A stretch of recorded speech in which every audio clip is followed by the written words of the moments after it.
I'd always had an image of what would happen to my body after death. This wasn't it. My mom and I had made a pact, which sounds creepy, but it really wasn't. She made me promise that when she died, I'd have her cremated. I'd scatter her ashes in the woods of the Blue Hills. If I died first, she promised she would do the same for me. Neither of us liked the idea of being embalmed, turned into some chemically stabilized exhibition, then buried in a box.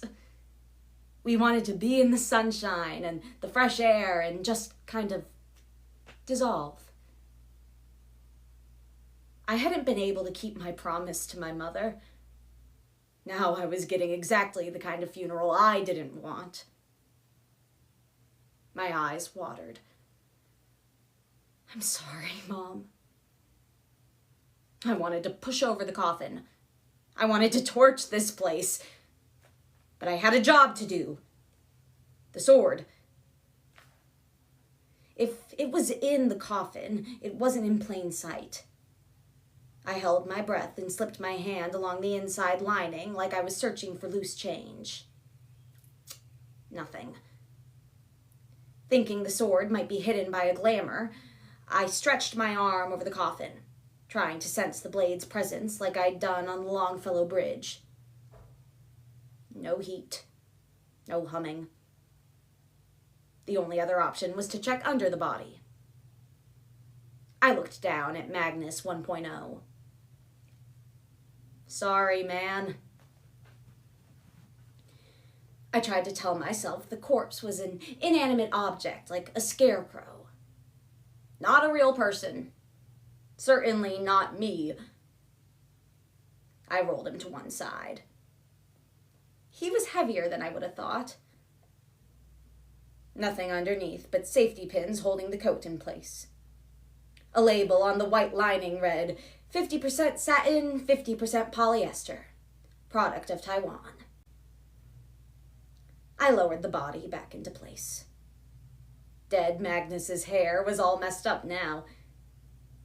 The left side bloomed like a bird of paradise flower. My hands had come unclasped, so I appeared to be giving everybody the finger. Much better, I decided. At least that looks like me.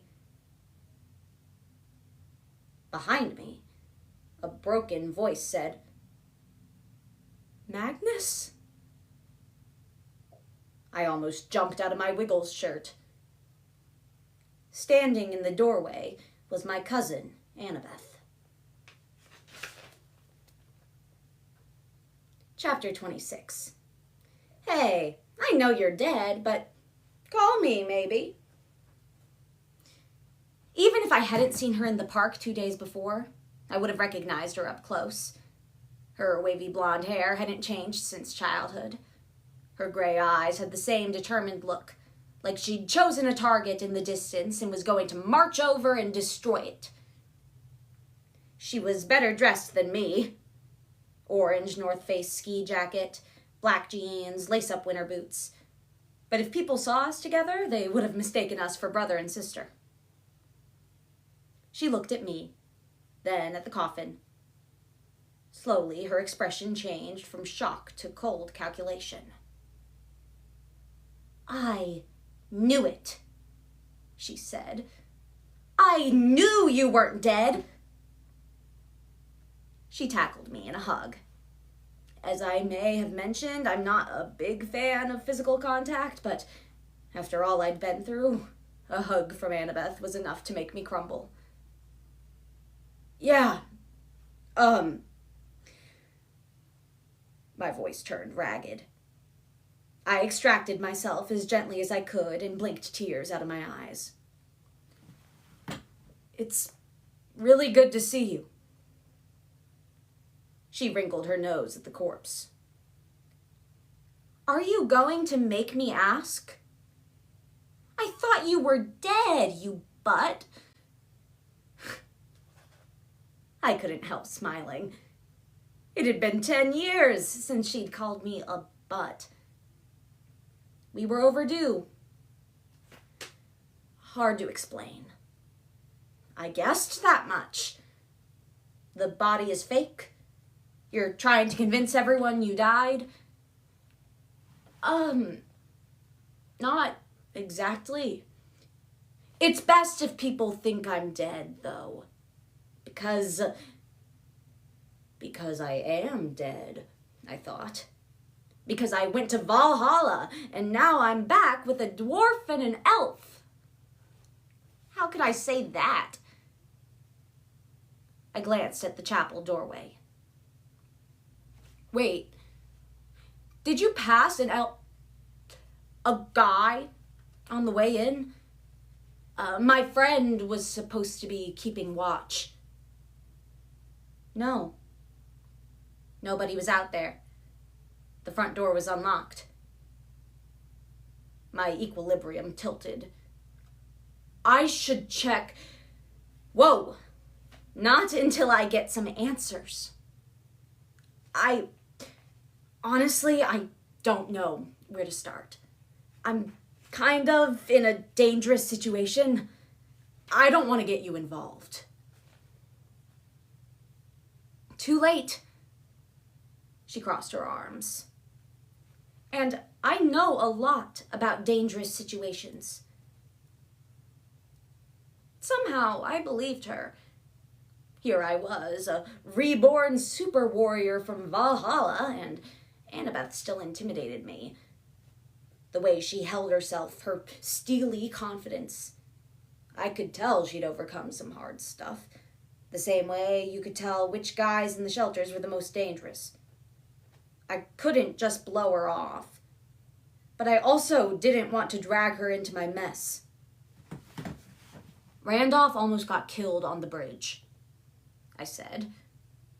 I don't want anything to happen to you. She laughed without humor. Randolph, I swear I'm going to shove that cane of his... Never mind. He wouldn't explain why he took you to the bridge. He kept talking about how you were in danger because of your birthday. He said he was trying to help. Something about our family history. He told me about my father. Annabeth's eyes darkened. You never knew your dad. Yeah, but apparently... I shook my head. Look, it would sound crazy. Just, there's a connection between what happened on the bridge and what happened to my mom 2 years ago and who my father is. Annabeth's expression transformed. She looked as if she'd opened a window expecting to see a swimming pool and instead found the Pacific Ocean. Magnus! Oh, gods! Gods, I noted. Plural. She paced in front of my coffin, her hands tented like she was praying.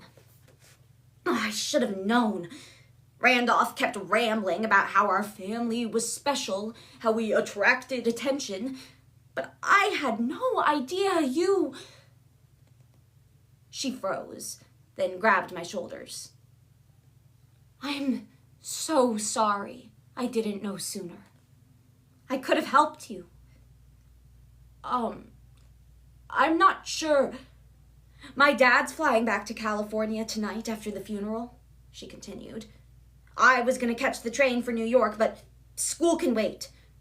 I get it now. I can help you. I know a place where you'll be safe.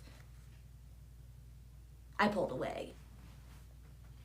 I wasn't sure what Annabeth knew or what she thought she knew. Maybe she'd gotten mixed up with the 9 worlds somehow. Maybe she was talking about something totally different. But every nerve in my body tingled with warning when I thought about telling her the truth. I appreciated her offer to help.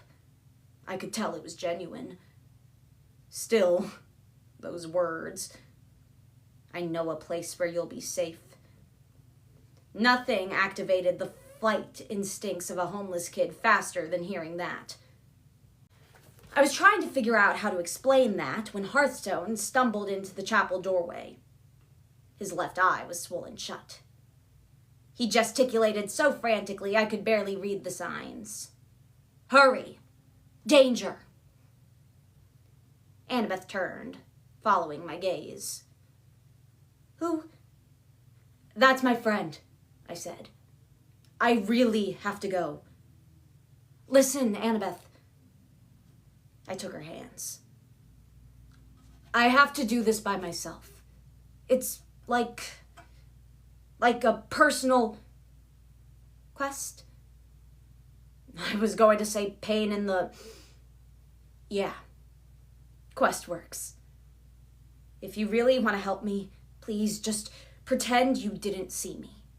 Later, after I'm done, I'll find you. I'll explain everything, I promise. Right now, I have to go. She took a shaky breath.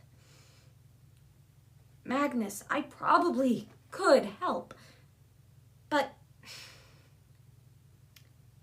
She reached into her coat pocket and pulled out a folded piece of paper. Recently, I learned the hard way that sometimes I have to step back and let other people do their own quests, even people I care about. At least take this. I unfolded the paper. It was one of the missing flyers she and Uncle Frederick had been handing out. The second number is my phone. Call me. Let me know when you're okay, or if you change your mind, and I'll call. I kissed her cheek. You're the best. She sighed. You're still a butt. I know. Thanks. Bye.